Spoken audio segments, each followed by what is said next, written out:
السلام علیکم دوستو، تو کیسے ہیں آپ سب؟ دوستو، آج کی کہانی ہے ایک بادشاہ کی جس کی 7 بیٹیاں تھیں۔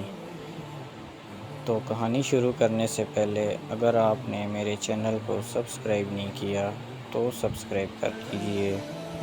تو کہانی شروع کرتے ہیں۔ ایک بادشاہ کے پاس 7 بیٹیاں تھیں۔ بادشاہ نے اپنی ساری بیٹیوں سے سوال کیا کہ تم کس کا دیا کھاتی ہو، کس کا دیا پہنتی ہو؟ بڑی 6 بیٹیوں نے کہا، ابا حضور، ہم آپ کا ہی دیا کھاتے ہیں اور آپ کا ہی دیا پہنتے ہیں۔ مگر چھوٹی بیٹی کہتی ہے، ہم اللہ کا دیا کھاتے ہیں اور اللہ کا ہی دیا اپنی قسمت سے پہنتے ہیں۔ چھوٹی بیٹی کے جواب کو سن کر بادشاہ آگ بگولا ہو گیا۔ کہنے لگا، میں تجھے سخت سے سخت سزا دوں گا، اور اپنے جلادوں کو بلایا کہ اس کے جسم سے سارے زیورات اور قیمتی کپڑے چھین کر پرانے کپڑے پہنا کر کسی ویران میں چھوڑ دو، تاکہ میں دیکھوں کیسے اس کا اللہ اسے کھانا کھلاتا ہے اور کیسے اپنی قسمت سے کپڑے پہنتی ہے۔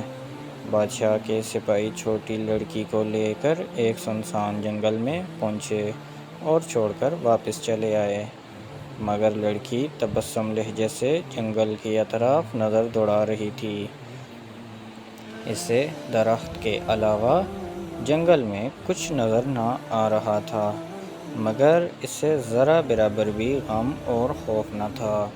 شام ہونے والی تھی، سوچا کہ لکڑیاں جمع کر لوں، رات میں جلانے کے کام آئیں گی، جس کی روشنی سے کوئی موذی جانور بھی قریب نہ آ سکے گا۔ لڑکی جنگل میں دوڑ دوڑ کر لکڑیاں جمع کر رہی تھی کہ اچانک اس کی نظر جنگل کے بیچ ایک جھونپڑی پر پڑی، جس میں ایک بکری بندھی تھی۔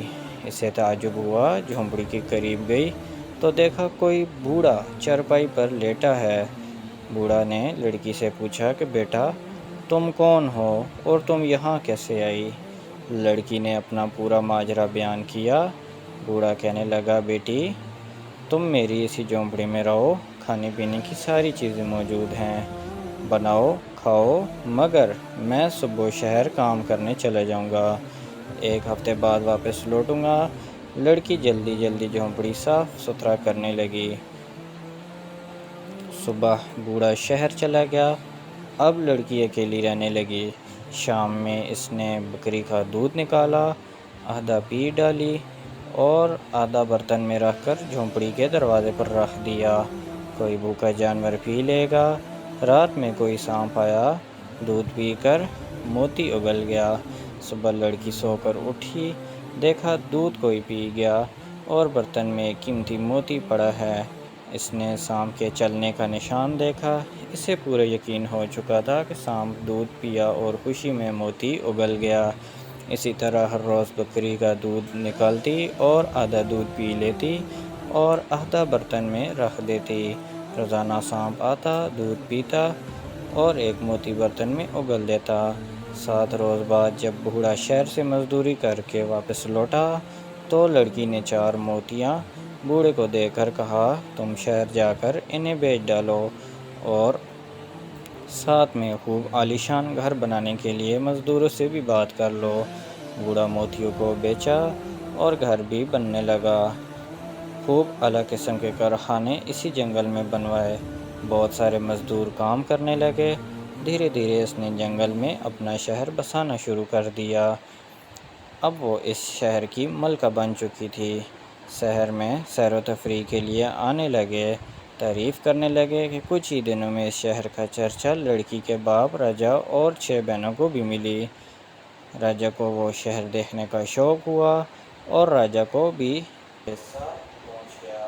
ملکہ خوب اعلیٰ قسم کے لباس اور زیورات میں ملبوس تھی، اس نے ان کی خوب خاطر تواضع کی۔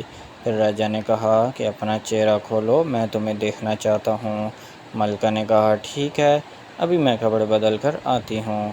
ملکہ واپس کمرے میں گئی اور پرانے پھٹے کپڑے پہنی، جس کپڑے میں راجا نے اپنے درباریوں کے ذریعے جنگل میں چھوڑا تھا۔